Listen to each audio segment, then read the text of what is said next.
Hello भाइयों, जय श्री राम। ये बस थोड़ी देर के लिए स्पेस है। क्या हाल चाल है? हम सुने भाई कल रैंडम सेना के दुश्मन लोग बड़ा एंजॉय कर रहे थे। रैंडम सेना अरेस्टेड, ये वो दिस डैट। मेरी जाति को गाली दी जा रही थी, भूमियार चुमियार अरेस्ट हो गया, ये वो दिस डैट। क्यों करते हो भाई ऐसा ये सब? तो बेसिकली हम लोग का सारांश यही था कि हमारे कट्टर हिंदू भाई ने मामले को बड़े बढ़िया से डिबेट किया था 3 दिन पहले।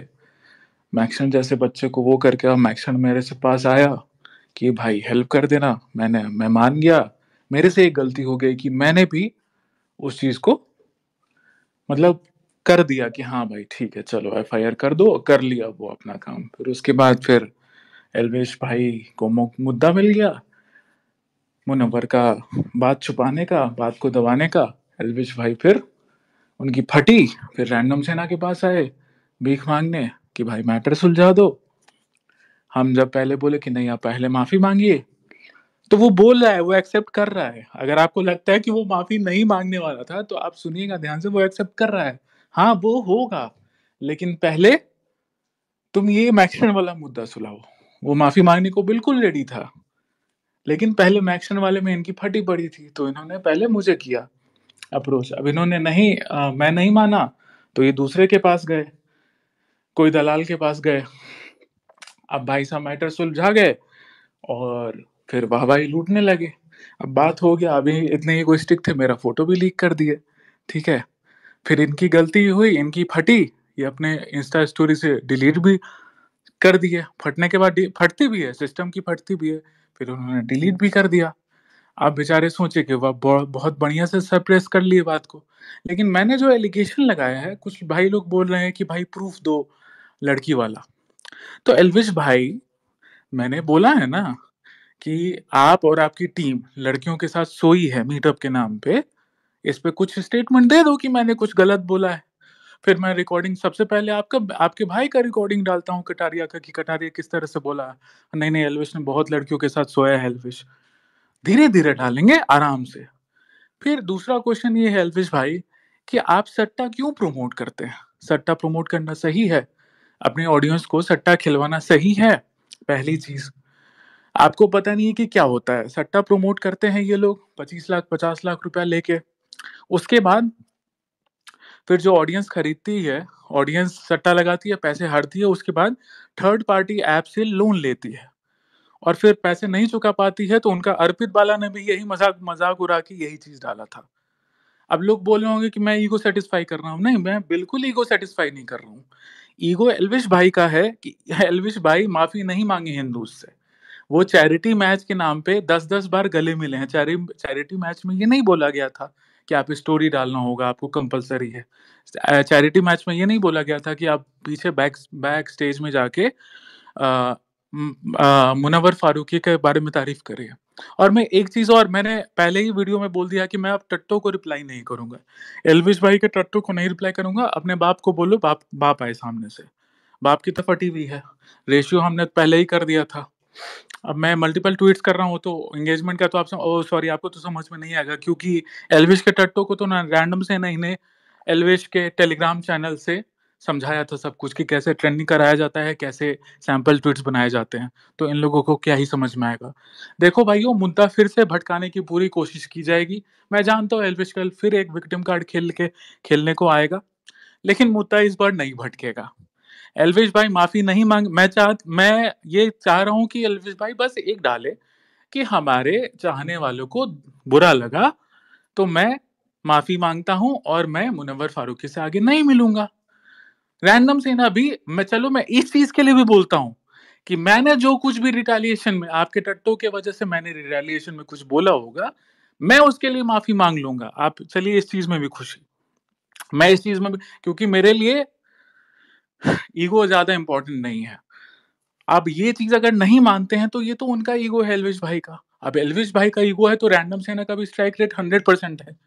कि रैंडम सेना का स्ट्राइक रेट क्या है, हमने कितनों से माफी मंगवाई है, हमने कितनों से डिलीट करवाया है। हमें दुख है, बिल्कुल है दुख, कि हमें यूज किया गया, हिंदूज को यूज किया गया, बिल्कुल यूज किया गया हिंदूज को। तो आपने आपने जो मुनव्वर को गले लगाया, बार-बार यही चीज़ आ रहा है। मैक्सटन वाले में तो आपने मैक्सटन को तो व्यूज़ मिल गए, पैसा सबको पैसा भी मिल गया। आपने डरा भी दिया, मैक्सटन के पिताजी आके बोले थे, तो मैक्सटन के पिताजी को भी किसी ने भड़का दिया, नहीं। तो मुद्दा सारा आपने डेविएट कर दिया था, अब हमने मुद्दा उठा दिया है। आप इतने ही बड़े डॉन हैं, आपने इतने ही बड़े सिस्टम है, आपका इतना ही सिस्टम है, आपने अपना प्रमोशन वाला वीडियो सब क्यों हटाया? उसका तो 3-3 6-6 महीने का कॉन्ट्रैक्ट रहता है, तो आपकी फटी नहीं, सिस्टम की मूत नहीं निकली, सिस्टम की मूत निकल गई। और आप चिंता मत करिए, जैसे आप इगोइस्टिक हैं, तो मैं भी ढीठ हूँ। सेबी इंडिया तक तो आपका बात पहुँचेगा। आपने जो भी स्टॉक्स वो पेड प्रमोशन के पैसा लेके स्टॉक्स किए थे, सजेशन दिए थे लोगों को, उसको उसके 90 95% 94% डाउन है अभी रेट। तो आप किस तरह से मैनिपुलेट किए हैं, उसमें भी सेबी इंडिया में जाएगा। आप उसकी भी चिंता मत करिए। आप कितना कैश डील करके सट्टाबाजी थर्ड, चलो 1-2 ऐप जो आप वो करते हैं, उसका तो भाई ये कर देते हैं, ट्रेडिंग है तो ये है वो है, आप डाल देते हैं। वो छोड़िए, आपने जो टेलीग्राम चैनल वाले सौ क्रिएटर्स को, अरे सुमित भाई ये बहुत अच्छे हैं, इनका बेटिंग प्रेडिक्शन एकदम मस्त रहता है 100%, उन सबको किया, उनका भी वीडियोस हमारे पास है। उनका जो भी आप डील किए, जो फ्रॉड किए, मैं आगे आने वाले टाइम में ये भी डालूंगा कि जितने भी भाई लोग एलविश भाई के सट्टा प्रमोशन के, ऐसे सट्टा प्रमोशन की वजह से जिनका पैसा डूबा है, वो हमें ईमेल करिए प्रूफ, फिर उसके बाद मास एफआईआर होगा। हमें तो मास एफआईआर भी करवाना आता है। अब ग्राउंड एफआईआर का इस बार से ही शुरुआत कर देंगे कि हर स्टेट से आप पे 10-15 ही एफआईआर होगा, समझ में आ जाएगा आपको। तो अगर ईगो की बात है तो भाई यही सही, आप जो गलत करते आ रहे हैं। लोग बोलेंगे कि आप पहले क्यों नहीं बोले, नहीं भाई मैं पहले बोला, एलविश भाई को प्राइवेट में बोला, मैंने सही समझाया कितनी बार कि भाई आप एक बहुत बड़े क्रिएटर हैं, आप सट्टाबाजी प्रमोट मत करिए। मैं फिर से यहाँ की पब्लिक को बोलूंगा, फिर से पॉइंट को डेविएट किया जाएगा, फिर फिर से चीजों को मोड़ा जाएगा कि ये नहीं ये मैटर है, ऐसे नहीं ऐसे है, भड़काए जाएंगे, इनके टट्टे बुलाए जाएंगे, पैसे से दलालों को खरीदा जाएगा। लेकिन इस बार मैटर मुद्दा डेविएट नहीं किए हो जाएगा। एल्विश भाई, या तो आप माफी मांगिए, नहीं तो हिंदूज के सामने आपका सच आएगा कि आप कितने बड़े घमंडी हैं, जुआ प्रमोट कर करके कितना पैसा कमाए हैं, जिसके दम पे आप दलालों को खरीदते हैं, पेड प्रमोशन करवाते हैं, पेड ट्वीट करवाते हैं, और पेड मीम पेजेस में भी कितना जाता है फंडिंग, वो भी हमें पता है। क्योंकि लास्ट टाइम तो ये भी हुआ था ना, 25 लाख रुपया कटारिया भाई दिए थे मीम प्रमोशन कंपनी को, ठीक है, तो वो तो मुझे पता है कि कैसे क्या डीलिंग होता है। बात यहाँ पे यही चीज है कि एल्विश यादव ने माफी नहीं मांगी, नहीं मांगी, नहीं मांगी। एल्विश यादव ने पॉइंट को डेविएट कर दिया, डेविएट कर दिया, डेविएट कर दिया। अगर आप यहाँ पे तो हैं, एल्विश के कुछ 4-5 चेले हैं जो वेरीफाइड टिक लेके रीच बटोर रहे हैं, लेकिन मैं एक चीज बता दूं, आपके क्रिएटर की इज्जत फजूल तो हो गई। आपके क्रिएटर पे आता है ये व्यूज 6 लाख 7 लाख उस पे, तो आप औकात क्या है वो आप देख लीजिए एलविश भाई का, ठीक है। सिस्टम कितना स्ट्रांग है कि मेरे पास आए थे वो करने, वो भी आप देख लीजिए। रही बात लड़की वाली बात की भाई, तो मैं तो चाहता हूँ एलविश भाई इस बात पे बोलें, फिर आगे मैं आगे की कार्रवाई शुरू करूँ, किस तरह से एक एक करके screen recording, sorry sound recording सब चलाऊं। कटारिया, आपके कटारिया भाई का ये कि हाँ एलविश भाई सोए हैं बहुत लड़कियों के साथ, जब एलविश भाई अंदर थे तो कटारिया भाई ही बोला था। तो वो तो मैं आराम से डालूंगा। मोक कर रहे हैं कुछ लोग, ऐसे भी हैं जो एल्विश के दुश्मन है, वो बोल रहे हैं कि डालो डालो दम है तो डालो। हाँ भाई डालेंगे, चिंता मत करिए डालेंगे। पहले एल्विश भाई को बोलने तो दीजिए ऑडेसिटी के साथ कि मैं किस लड़की के साथ सोया, बताओ जरा, मैं किस लड़की के साथ सोया, मेरी टीम किस लड़की के साथ सोई। आप एक बार बोलिए तो सही, उसके बाद हम धीरे धीरे आपको करेंगे, हम लड़की भी ले आएंगे। अब मैं वो क्यों बताऊं कि कौन लड़की मेरे साथ है कौन नहीं है, नहीं तो आप बोलिएगा। सारा चिट्ठा आराम आराम से धीरे धीरे खुलेगा, चिंता मत करिए, चिंता मत करिए, चिंता बिल्कुल भी मत करिए। एलविश भाई को इस बार मुद्दे को डेविएट नहीं करने देंगे। चिंता, आपका बिजनेस तो खा लेंगे हम। अभी तक आपने सट्टा प्रमोशन वाला हटा दिया ना, कुछ देर के लिए एलविश भाई 3 दिन पहले अपनी आईडी प्राइवेट भी किए थे। प्राइवेट भी किए थे, प्राइवेट करके कुछ चीजें हटाए हैं, उसका भी प्रूफ है, स्क्रीन रिकॉर्डिंग है मेरे पास, ठीक है। तो आपका सट्टा प्रमोशन तो हम बंद कर देंगे, कोशिश करेंगे बंद करने का। अगर आप नहीं करते हैं तो आपका तो और प्रूफ होगा कि आप किस तरह से हैं। आईपीएल आने वाला है, अभी तो 4-5 करोड़ आप कमाते, तो उसका तो हम 3rd डिग्री इलाज करेंगे, चिंता मत करिए आप। वो चाहे सीतारमन जी के ऑफिस से इलाज हो, चाहे वो ईडी से इलाज हो, या वो सेबी इंडिया से इलाज हो, चिंता मत करिए, हम प्रॉपर ट्रीटमेंट आपको देंगे। अगर रैंडम सेना ने आपको कम से कम 3 लाख 4 लाख वोट दिलवाए हैं, अगर हिंदूज उठाना जानते हैं आपको, तो हिंदूज आपको गिराना भी जानते हैं। कल कैसे आप रुद्राक्ष का माला माला मोटा मोटा माला आप कल पहन के आए थे, कल या परसों जब भी आए थे, किसी चीज का कोई भी माला कभी आपको नहीं देखा पहनते हुए, कट्टर हिंदू साबित करने आए थे अपने आप को। अच्छा अच्छा, पहले तो कभी नहीं पहनते थे भाई।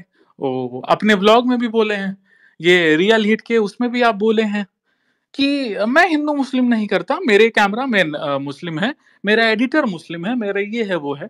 तो आप कितने कट्टर हिंदू हैं वो आप सबको पता है कि आप कितने कट्टर हिंदू। आप एक ब्लॉग में भी बोले हैं, एक मुस्लिम लड़की थी जो बोल रही थी मेरे फैमिली वाले मना करते हैं देखने को, तो आप बोले नहीं नहीं ये हिंदू मुस्लिम कुछ नहीं होता है, इन सब में कुछ नहीं रखा है। तो एल्विश भाई कितने कट्टर हिंदू हैं वो तो सब जानता है भाई।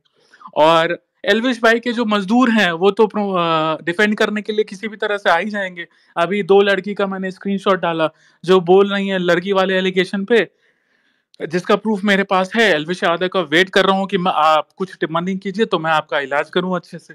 तो लड़कियां भी बोल रही हैं कि हाँ लड़की अगर सोने गई तो वो उनका अपना चॉइस है, तो उसका भी इलाज होगा भाई। डिफेंड करने वाले तो कुछ भी डिफेंड कर सकते हैं, ये वही लोग हैं। अब यही जितने भी डिफेंड करने वाले भाई हैं एल्विश भाई के मजदूर, जो इक्के दुक्के दिख रहे हैं थोड़े बहुत, रैंडम सेना का पावर तो आपने देख लिया, अभी तो हमने शुरू भी नहीं किया है। अब शुरुआत होगा कि किस तरह से एल्विश यादव को एक्सपोज किया जाता है। मैं फिर से आपको बोलता हूँ, एल्विश यादव अपने भारे के टट्टो दलालों को लाएंगे ताकि मैटर मुद्दा, अरे भाई भाई मैटर वो करो, रैंडम सेना वर्सेस दूसरा कोई बंदा उठाओ, मेरे को साइड करो भाई, मेरे को साइड करो, मुन्नवर वाला मैटर दबाओ, ये लड़की वाला मैटर दबाओ कि लड़की के साथ हम सोए हैं, वो वाला मैटर दबाओ भाई, रैंडम सेना को किसी और चीज में उलझाओ। यही गलती रैंडम सेना ने 3 दिन पहले कर दी थी कि मैक्सन वाला मुद्दा, एल्विश यादव ने मैक्सन वाला मुद्दा उठा लिया ताकि रैंडम, और गलती मैंने कर दी कि मैंने भी तूल दे दिया मैक्सन वाले मुद्दा को। अब वो तो दोगला निकला, पैसे के साथ साथ धमकी में भी बिक गया, डर गया भाई। जो लोग मुझे डराने की कोशिश कर रहे हैं, जो लोग मुझे धमकी दे रहे हैं, मैं मैं वही चीज बोलूंगा, मैंने आज तक, मुझे जानबूझ के पोक किया जाता है मेरी जाति को गाली देके। दूसरे जात वाले जो प्राउड जात वाले हैं, जाति वाले जो घमंडी जाति वाले हैं, वो मुझे जानबूझ के मेरी जाति को गाली देते हैं, ठीक है, ताकि मैं पोक होकर के उनको गाली दूं। लेकिन एक चीज मैं बताता हूं आपको, रेफरेंस के लिए बता रहा हूं, ये रिकॉर्ड हो रहा है, मैं पूरे होशो आवाज में बोल रहा हूं कि भाई ऐसे मत करो, आप सामने वाले को बहुत हल्के में ले रहे हो। एक बार जाके गूगल पे रणवीर सेना सर्च कर लो और रणवीर सेना का इतिहास जान लो, रणवीर सेना का इतिहास जान लो जाके, उसके बाद मुझे धमकी दो भाई, प्लीज प्लीज। मुझे ये जाति जाति वाले चीज में मत बांटो, ये जाति वाला चीज मेरे सामने मत चलाओ, क्योंकि अगर मैं उस फेज में आ गया जो मेरे बाप दादाओं ने जो किया था, जैसे हिंदू बहन बेटियों की इज्जत बचाई थी गैंगरेप होने से नक्सलियों की, अगर मैं उस फेज में आ गया तो भाई कहीं के नहीं रह पाओगे। मत करो ये सब, ठीक है भाई। और मैं फिर से एक चीज को बोलता हूं कि एल्विश भाई को भुगतना तो पड़ेगा, माफी नहीं मांगेंगे वो, बिल्कुल भी माफी नहीं मांगेंगे। यही तो मैं दिखाना चाहता हूं हिंदूज को कि हिंदूज तुम्हारी औकात क्या है ऐसे सट्टाबाजी जुआरी के सामने। वो जुआरी जो अपने आप को कट्टर हिंदू बता के वोट्स लेते हैं हिंदूज से, वही तुम्हारे मन को दुखी होने पे तुमसे माफी नहीं मांगते हैं, क्योंकि उनके पास पैसे का घमंड है, उनके पास बीजेपी के दलालों के द्वारा मिनिस्टर से मिलने का घमंड है ना। बस यही चीज है भाई, मुद्दे से नहीं भटकना है। मैं मिट जाऊंगा लेकिन मैं पीछे नहीं हटूंगा। एल्विश यादव को भुगतना तो पड़ेगा, माफी नहीं मांगेगा, मैं बिल्कुल जानता हूं माफी नहीं मांगेगा भाई अपना, और अपना ही बेड़ा गर्क करवा के ही मानेगा, लेकिन उसका इलाज तो होगा और लीगली इलाज होगा। ये चीज आप नोट करके रख लीजिए। एल्विश यादव जी, ये रिकॉर्डिंग तो आप सुन रहे होंगे अपने फेक आईडी से, ये रिकॉर्ड करके रख लीजिए। मैं अभी भी बोलता हूँ एल्विश भाई, मैंने दिल से तुमको सपोर्ट किया था। मैं अभी भी बोलता हूं, अगर तुम ये चीज लिखते हो, एक्सेप्ट करते हो कि हाँ भाई गलती हो गई, मेरे चाहने वाले रैंडम सेना को हटाओ, हिंदूज कर दो, मेरे चाहने वाले हिंदू भाई अगर कोई आहत हैं, मैं उनसे क्षमा मांगता हूं, और मैं ऐसे एंटी हिंदू मुनव्वर के साथ आगे कभी नहीं मिलूंगा। रैंडम सेना का कोई रेफरेंस मत डालो, बोलो कि मैं रैंडम सेना को नहीं जानता हूं, मैं रैंडम सेना को, फिर भी मैं इसी में खुश हूं। और मैं उल्टा तुम्हारे इस स्टेटमेंट के बाद उल्टा मैं माफी मांगूंगा, तुम्हारे मेरे फोटो लीक करने के बावजूद, एड्रेस लीक करने के बावजूद और नंबर लीक करने के बावजूद मैं बोलूंगा कि अगर मैंने एल्विश यादव को कोई गाली दी हो, अगर अटैक किया हो, तो मैं माफी मांगता हूं। मैं पर्सनल, मेरे लिए ईगो कोई बड़ा नहीं है, मेरे लिए कॉज सबसे बड़ा है। आप हिंदू से माफी मांगिए और बात खत्म कीजिए। नहीं अगर आप मांगते हैं माफी, तो आपको तो भुगतना पड़ेगा, आपका बिजनेस तो ठप हो जाएगा। आधा तो हम कर ही देंगे। आप बेशरम बन के आप सट्टा प्रमोट करिएगा आने वाले टाइम में, लेकिन उसका और अच्छा से इलाज होगा कि किस तरह से आप बेवकूफ बनाते हैं। आपका एनजीओ का भी पूरा खंगाला जाएगा कि एनजीओ में कितना फंडिंग आता है, कैसे किया जाता है। एनजीओ आप कितना सेवा करने के लिए चलाते हैं, कितना ब्लैक मनी को व्हाइट मनी के लिए चलाते हैं, उसका भी सारा चीज खंगाला जाएगा। चिंता मत कीजिए, उसमें समय लगता है। सोशल मीडिया डॉनगिरी नहीं चलता है। और आप विश्वास कीजिए, आप जितने अपने ये क्या बोलते हैं पैसे के दम पे डिविएट करने का कोशिश कीजिएगा, आप चिंता मत करिए। सामने रैंडम सेना है, सामने मैक्सटेंड नहीं है, सामने कोई और दूसरा नहीं है, बक्कल तार देंगे।